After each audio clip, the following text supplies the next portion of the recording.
Hi മകളെ, welcome back to Wings Academics online classes. അപ്പൊ നമ്മുടെ ഡേ 6 ഇന്നത്തെ ക്വസ്റ്റ്യൻ എന്ന് പറഞ്ഞു കഴിഞ്ഞാൽ നമ്മുടെ കഴിഞ്ഞ വർഷത്തെ ക്വസ്റ്റ്യൻ പേപ്പറിലും കഴിഞ്ഞ മുമ്പത്തെ വർഷത്തെ ക്വസ്റ്റ്യൻ പേപ്പറിലും ചോദിച്ചുകൊണ്ടിരിക്കുന്ന റിപ്പീറ്റായി ചോദിച്ചുകൊണ്ടിരിക്കുന്ന ക്വസ്റ്റ്യൻ ആണ് ഒരു ഫ്രാക്ഷന്റെ ചോദ്യം എന്ന് പറയുന്നത്.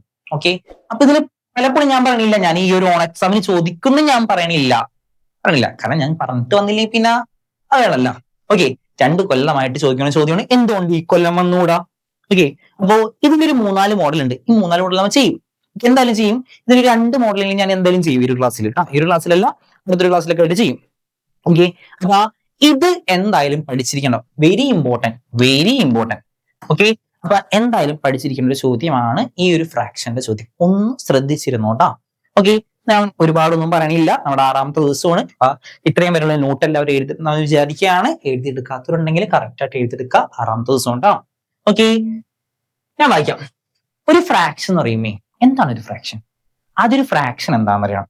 ഒരു ഫ്രാക്ഷൻ എന്ന് പറയുമ്പോൾ എപ്പോഴും ഒരു ഫ്രാക്ഷൻ എന്ന് പറയുമ്പോൾ 1/2 ഒരു ഫ്രാക്ഷൻ ആണ്. 1/2 എന്ന് പറയുന്ന ഫ്രാക്ഷൻ ആണ്. അപ്പൊ ഈ ഫ്രാക്ഷന്റെ മുകളിലുള്ള 1 ആ പൊസിഷൻ ഒരു പേര് പറയും, ന്യൂമറേറ്റർ എന്ന് പറയും. ചിലപ്പോൾ ഞാൻ ചോദിച്ചു കഴിഞ്ഞാൽ കിട്ടില്ലായിരിക്കും, പക്ഷെ ഒരു പേര് പറഞ്ഞാൽ നിങ്ങൾ ഓട്ടോമാറ്റിക്കലി താഴത്തെ പൊസിഷൻ ഒരു പേര് പറയും, ഡിനോമിനേറ്റർ എന്ന് പറയും. ഓക്കെ, അപ്പൊ മുകളിലത്തെ പൊസിഷൻ ന്യൂമറേറ്ററും താഴത്തെ പൊസിഷൻ ഡിനോമിനേറ്ററുമാണ്. മനസ്സിലാക്കി വെച്ചോ, മുകളിലത്തെ പൊസിഷൻ ന്യൂമറേറ്ററും താഴത്തെ പൊസിഷൻ ഡിനോമിനേറ്ററും ആണ്. ഓക്കെ, അപ്പൊ കേട്ടോട്ടാ. A fraction simplified after subtracting 1 from the numerator become 1/2. അതായത് ഒരു ഫ്രാക്ഷൻ എന്ന് പറഞ്ഞു, ഏതാ ഫ്രാക്ഷൻ എന്ന് പറഞ്ഞാ ഇല്ല, ആ ഫ്രാക്ഷൻ ഏതാണെന്ന് നമ്മളോട് പറഞ്ഞിട്ടില്ല, ഒരു ഫ്രാക്ഷൻ എന്നേ പറഞ്ഞിട്ടുള്ളൂ. അപ്പൊ ആ ഒരു ഫ്രാക്ഷന് ഞാൻ x/y എന്ന് കൊടുക്കണം. എന്തുകൊണ്ടാണ് ആ ഒരു ഫ്രാക്ഷന് ഞാൻ x/y എന്ന് കൊടുത്തെന്ന് അറിയോ? മുകളിലത്തെ നമ്പർ വേറെ ആയിരിക്കും, താഴത്തെ നമ്പർ വേറെ ആയിരിക്കും. അതുകൊണ്ട് ഞാൻ ഒരു ഫ്രാക്ഷന് x/y എന്ന് കൊടുത്തു.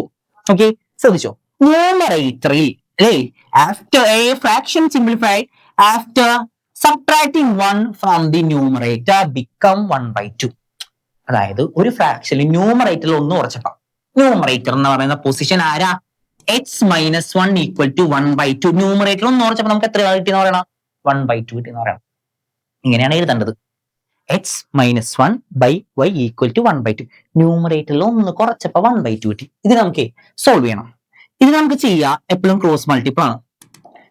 ക്രോസ് മൾട്ടിപ്പിൾ ആണ്. ഒരു ഫ്രാക്ഷൻ ഈക്വൽ അപ്പുറത്തെ ഫ്രാക്ഷൻ ആണെങ്കിൽ ക്രോസ് മൾട്ടിപ്പിൾ ചെയ്യാം. ഇവിടെ x-1 × 2 = 1 × y. x-1 × 2 then 1 × y. ഇങ്ങനെ ബ്രാക്കറ്റ് ഓപ്പൺ ചെയ്യണം. 2x നടുക്ക് ചെയ്യണം -2 = y. ഇത്രേ ഉള്ളൂ ഇത് ചെയ്യാനായിട്ട്. ആദ്യത്തെ സെന്റൻസ്. രണ്ടാമത്തെ സെന്റൻസ് നോക്കിയേ.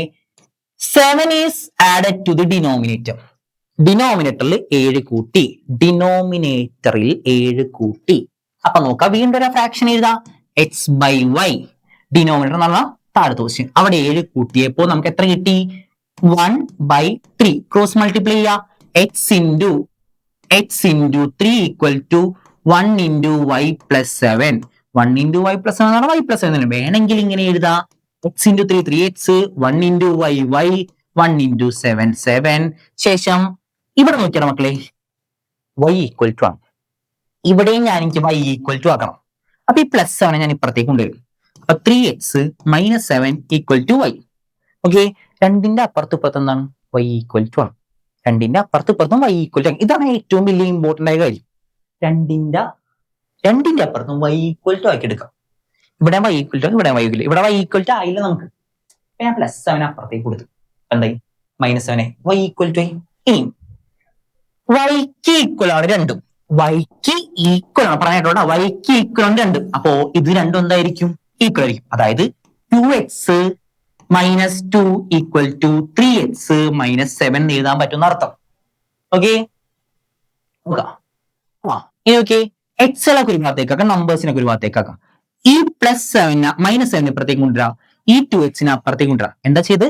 എക്സിന്റെ ടൈമിന് ഒരുമിച്ചേക്കാം, നമ്പേഴ്സിന് ഒരുമിച്ചാക്കാം. ഇവിടെ -2 ഇവിടെ ഉള്ള ആൾ ആദ്യം എഴുതണോട്ടാ. +7 = 3x - 2x. +2 അപ്പുറത്തോ -7. വ്യത്യസ്ത ചിഹ്നങ്ങൾ വന്നു കഴിഞ്ഞാൽ വെളിയിൽ നിന്ന് ചെറുത് കുറച്ച് വലുതിൽ നിന്ന്. -2 + 7 വ്യത്യസ്ത ചിഹ്നങ്ങൾ വന്നു കഴിഞ്ഞാൽ വെളിയിൽ നിന്ന് ചെറുത് കുറച്ച് വലുതിൽ നിന്ന്. 7 ൽ നിന്ന് 2 കുറച്ച് 5. വലുതിന് പ്ലസ് 2 എക്സ് കിട്ടി. ഓക്കെ, ശ്രദ്ധിച്ചോട്ടോ. ഇനി y കണ്ടുപിടിക്കണം. X by y plus 7 equal to 1/3. X എത്ര കിട്ടിയത്? 5. അപ്പൊ ഈ എക്സിനോട് 5 എഴുതാ. 5 by y plus 7 equal to 1/3. Cross multiply ചെയ്തോ. 5 × 3 equal to 1 × y plus 7. 15 equal to y plus 7. ഈ പ്ലസ് 7 അപ്പുറത്തേക്ക് കൊടുത്തു കഴിഞ്ഞാൽ 15 മൈനസ് 7 ഈക്വൽ ടു y. ശേഷം 8 ഈക്വൽ ടു y. 8 ഫ്രാക്ഷൻ എന്ന് പറയുന്നത് 5/8. ഓക്കെ, ഈ ഒരു ചോദ്യം എല്ലാവരും, ഞാനൊന്നും കുറച്ച് സ്പീഡിൽ എടുത്തിട്ടുണ്ടെന്നുണ്ട്. ഈ ഒരു ചോദ്യം പ്രശ്ന ക്ലാസ്സിൽ എടുത്താണ് ഞാൻ. ഓക്കെ, എന്നാലും കുഴപ്പമില്ല, നമ്മ ഒന്ന് ചെയ്യാൻ പറ്റണം നോക്കും. എന്തായാലും ഈ ഒരു ചോദ്യത്തിന്റെ വീണ്ടും ഞാൻ പറയുകയാണ്, ഈ ഒരു ചോദ്യം ഒരു പ്രാവശ്യം കൂടി നമ്മ വേറെ ക്വസ്റ്റ്യൻ ആയിട്ട് ചെയ്യണം. നമ്മ വരും എന്തായാലും, അത് day 7 ആയിട്ടായിരിക്കും നമുക്ക് വരാം. ഓക്കെ, അപ്പൊ മെയിൻ ആയിട്ട് നോക്കേണ്ട കാര്യം y ഈക്വൽ ടു ആക്കാം. രണ്ടും y ഈക്വൽ ടു ആക്കാം. y ഈക്വൽ ടു ആക്കാം. ശേഷം ഇത് രണ്ടിന് എന്തിട്ട് എഴുതാം? ഈക്വൽ ടു ഇട്ട് എഴുതാം. ഓക്കെ, അപ്പൊ അങ്ങനെ നമ്മ ഈ വീക്കിലെ എല്ലാ ക്വസ്റ്റ്യൻസും കംപ്ലീറ്റ് ആയിരിക്കുകയാണ്. അപ്പൊ അടുത്ത വീക്കിൽ നമ്മൾ തിങ്കളാഴ്ച വീണ്ടും വരും. അപ്പോ ശ്രദ്ധിക്കേണ്ട കാര്യം എന്ന് പറഞ്ഞു കഴിഞ്ഞാൽ ഈ ചോദ്യത്തിന്റെ കണ്ടിന്യൂഷൻ എങ്ങനെയാ എടുക്കാം. അപ്പൊ ഈ ഒരു ചോദ്യം നന്നായിട്ട് പഠിച്ചിരിക്കണം. Okay, thank you, by.